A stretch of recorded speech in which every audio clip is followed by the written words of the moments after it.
పల్నాడు జిల్లాలో అక్రమ లేఅవుట్లు, భూమార్పిడి వ్యవహారాలు, అనుమతులు లేని రియల్ ఎస్టేట్ కార్యకలాపాలపై జిల్లా యంత్రాంగం కఠిన చర్యలు చేపడుతున్న నేపథ్యంలో జాయింట్ కలెక్టర్ సంజనా సింహ పేరు ఇప్పుడు రాజకీయంగా ప్రజల్లో చర్చనీయాంశంగా మారింది. ముఖ్యంగా రియల్ ఎస్టేట్ రంగంపై తీసుకుంటున్న కఠిన నిర్ణయాలు సామాన్య ప్రజలకు కూడా ఇబ్బందులు కలిగిస్తున్నాయని విమర్శలు వినిపిస్తున్నాయి. చిన్న చిన్న కొనుగోలుదారులే ఇబ్బందులు పడుతున్నారు అనే మాటలు వినిపిస్తున్నాయి.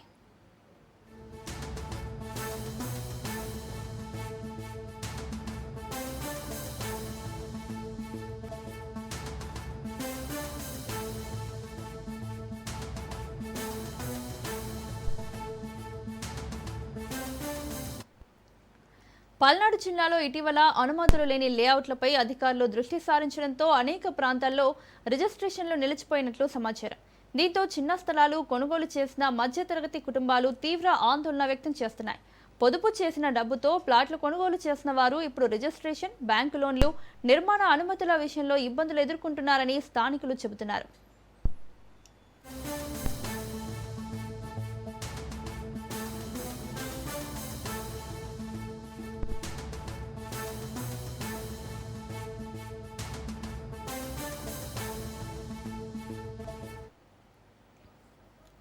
కొంతమంది రియల్ ఎస్టేట్ వ్యాపారులు జిల్లా యంత్రాంగం అనవసరంగా ఒత్తిడి పెంచుతోందని ఆరోపిస్తున్నారు.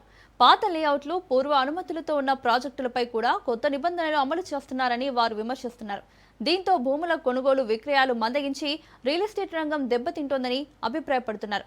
సామాన్య ప్రజల నుంచి వచ్చే వినతులకు స్పందన ఆలస్యంగా ఉంటుందని, అధికారులు నిబంధనల పేరుతో కార్యాలయాల చుట్టూ తిప్పిస్తున్నారని పలువురు ఆరోపిస్తున్నారు. ఇల్లు కట్టుకోవాలనుకున్నా అనుమతులు రావడం లేదని ప్రజలు అసహనం వ్యక్తం చేస్తున్నారు.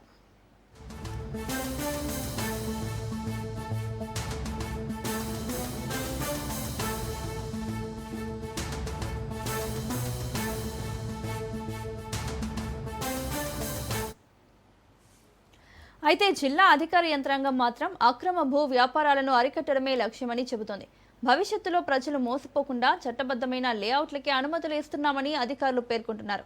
ప్రభుత్వ నిబంధనలకు విరుద్ధంగా జరిగే భూ లావాదేవీలను నియంత్రించడం తమ బాధ్యత అని వివరిస్తున్నారు. ఈ వ్యవహారం ఇప్పుడు రాజకీయంగానూ వేడెక్కుతోంది.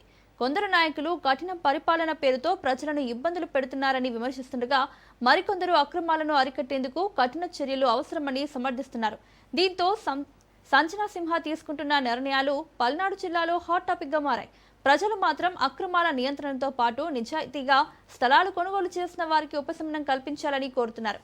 పాత లేఅవుట్ల సమస్యలకు ప్రత్యేక పరిష్కార విధానం తీసుకురావాలని, అనుమతుల ప్రక్రియను సులభతరం చేయాలని డిమాండ్ చేస్తున్నారు.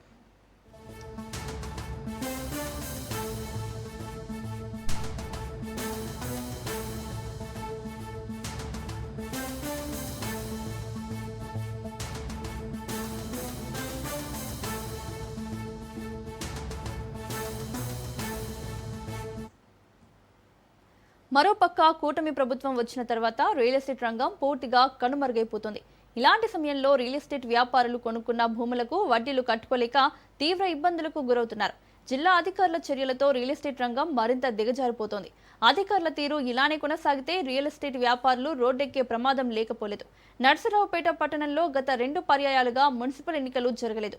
నర్సరావుపేట పరిధిలోని కొన్ని పంచాయతీల్లో ఉన్న గ్రామాలు మున్సిపాలిటీలో కలిసిన నేపథ్యంలో దీనిపై ఇరు పార్టీలు కోర్టుని ఆశ్రయించగా మున్సిపల్ ఎన్నికలు నిలుపుదల చేశారు. కోర్టుకు సంబంధించినటువంటి కేసులు ఇప్పటి వరకు పరిష్కారం అవ్వకపోవడంతో మున్సిపల్ ఎన్నికలకి ఇంకా ముహూర్తం రాలేదు.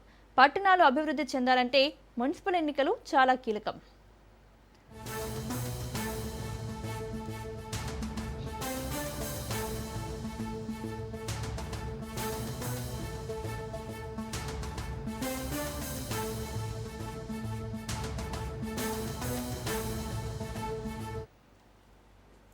ఇటీవల మున్సిపల్ పరిధిలో కలిసిన గ్రామాల భూముల్లో పంచాయతీ అనుమతులు తీసుకొని భవనాలు నిర్మిస్తున్నారు.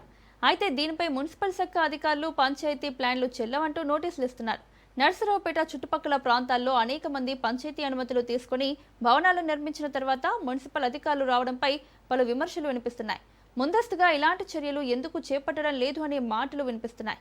ప్రభుత్వ జీవోలు చాలా స్పష్టంగా ఉన్నా మంత్రులు స్వయంగా వెల్లడిస్తున్న పరిస్థితి ఉంది. కానీ నోటీసుల పేరుతో సామాన్య ప్రజల్ని భయాందోళనకు గురిచేస్తూ కొందరు అధికారులు పొలిటికల్ గా పొల్యూట్ అవడంపై సామాన్య ప్రజల్లో తీవ్ర విమర్శలు వినిపిస్తున్నాయి.